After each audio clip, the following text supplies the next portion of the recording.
Hey there, JB the Gentleman Barber here for Hair Designs Barbershop. I've been growing out my beard now for about 2.5 weeks, and I'm a little bit displeased with some of the gray that I've got in there. So I've considered this and I've decided that I want to dye my beard, but I don't want to take away all the gray. I want to just kind of blend that in. So I'm going to show you guys exactly how you can do that. I am going to be using professional products, and I advise you to go to a professional to get these type of results. With that being said, let's get into it. So first things first, you want to change into something that you're not necessarily concerned about getting a little bit of dye on. I've opted in for putting on a t-shirt, and I would highly recommend that you do that.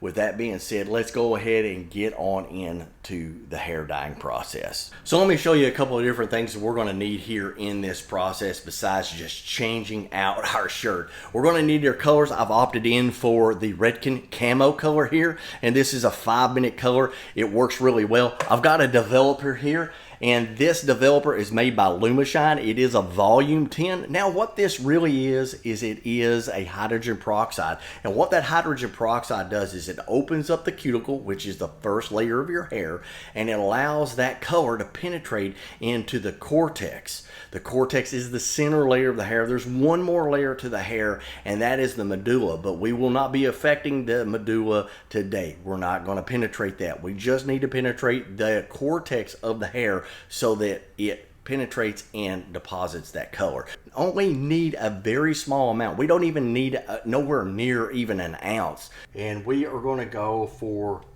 the light natural. So we're only going to use a little bit of this. I've got a couple other tools that I'm going to be using. So here's your typical brush that you would use to apply. Also, I like a toothbrush every now and then. It just works. So that's what I use. I know it's not like the most professional looking thing, but we're going to put the color in. And just so that you see, we didn't use very much at all. And this won't start to develop until you, I don't know if you can see that. We didn't put hardly any in there at all. This won't start to develop until we actually put this in. You're going to mix a 1-to-1 ratio. I just eyeball it.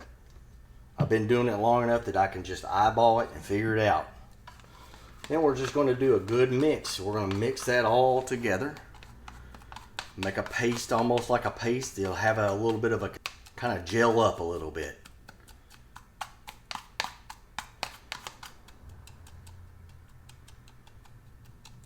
Alright, I think that's mixed up well enough. We're going to set a timer and we're going to apply to the beard. So here we go. Alright, here we go, guys. Now on me, there's a couple of stubborn spots. And I'm going to show you where those stubborn spots are. Right here is a really stubborn spot. So I'll put a little extra in those areas.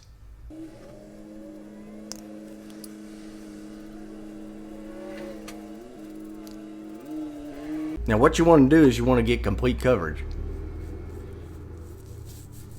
These things have got like real long bristles on them, so the splash factor is like huge because when you push those bristles back, this stuff wants to go everywhere. That's one reason I like using the toothbrush. Alright, we're going to let this stuff develop out, and I'll see you here in a minute.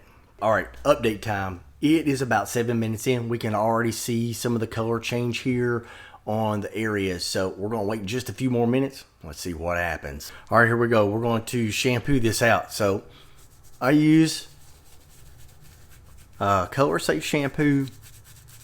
This is really going to lock this stuff in and get it ready to roll.